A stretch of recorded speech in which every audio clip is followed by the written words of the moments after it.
Hello, my name is Erica, and I'm the Dyslexic Trekkie. In Presence of Vision, we see something in Janeway that I've mentioned before. We see how poorly she manages her own care, to the point where she has to be ordered to take downtime.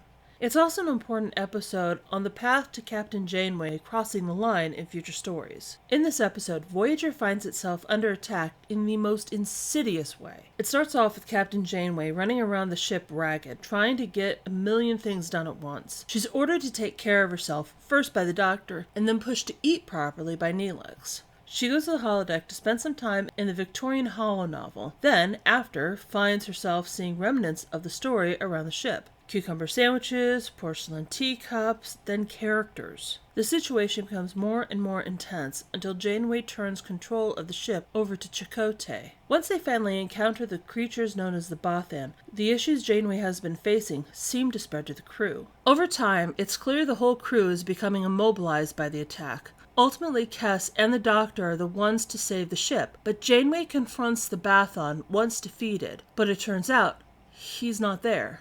The Bothan disappears in front of her. The story starts off, as is typical, with the theme of Janeway being overstressed and overworked. She can't even walk to one task without being waylaid by another. And then another. I get her needing to talk with Paris. I get her needing to talk to Neelix. Likely, the issues of this story would have been minimized if she had talked to Neelix. I'm not wholly sure why she needed to be there for the Doctor's outing, besides giving the Doctor a reason to order her to take a break. There's a tiny moment. It's practically nothing. Janeway takes a moment to look at the image she has of her fiancé before going to the holodeck. I know it's there to remind us of him before they bring him to life for her to react to later, but I think it attests to something that makes her attitude make a bit more sense. Captain Janeway thrives on stress. She works well with a lot to do and keeping busy, but I wonder how much of it is necessary, and how much is her struggling to repress her own homesickness. But then we get to see exactly what kind of unwinding she needed. Making out with a hologram isn't exactly taboo in her time. The Doctor makes a good point later in the series. Exactly who is she supposed to unwind with? She can't very well dally with the crew, they work under her. And as much as people like to imply she and Chakotay could be an item, that would be even worse. He's the only officer where she is his direct supervisor, so she makes out with the hologram before the holo children come in. Too bad she spends all that time getting into her costume for maybe 10 minutes of playtime. Then things go sideways. I'll say it again, Neelix was right. He did need to talk to her more. He's also right about her eating. It's always interesting watching people around her trying to get Janeway to take care of herself. Then she sees the sandwiches and the cup. I have to wonder what the moment looked like from Neelix's position. I also have to say, there's something nice about the attitudes at the time. The captain has come to the crew to tell them she's seeing delusions of objects from the holodeck, and the attitude across the board is, we'll figure it out. It'd be nice if people generally treated such issues like this.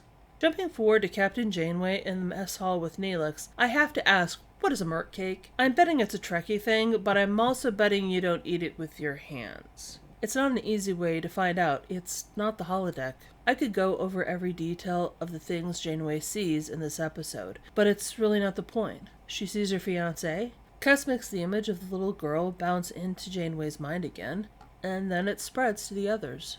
All that isn't the point. The point is the attack.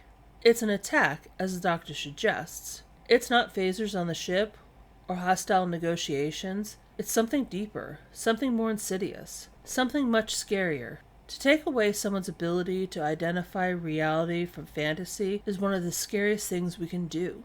I've seen how scary it is for people to not be able to tell reality from delusion.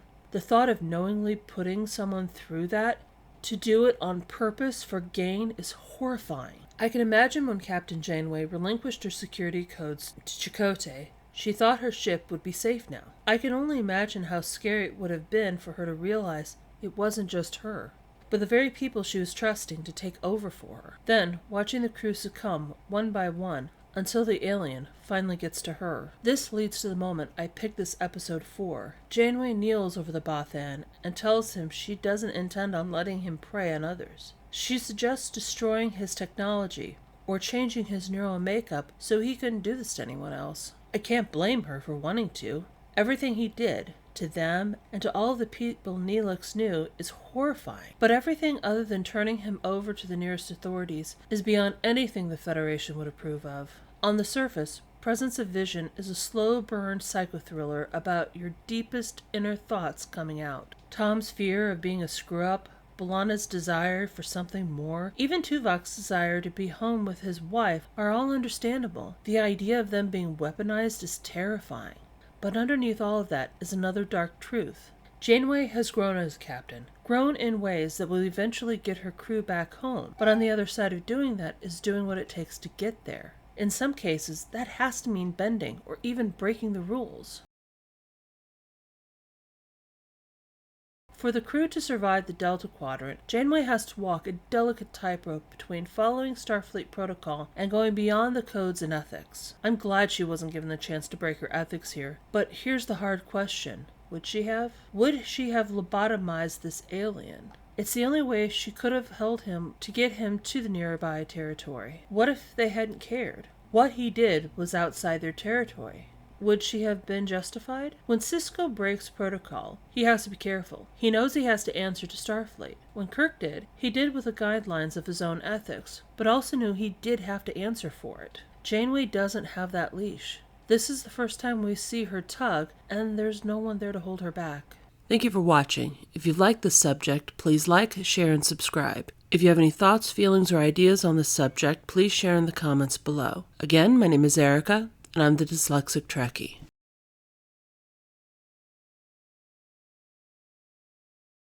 Hey, oh. Ensign Bradbury has a report to make. Yeah. Well, I agree. Well, you gonna behave yourself? You will? Well, give me a minute. I know. Hold on.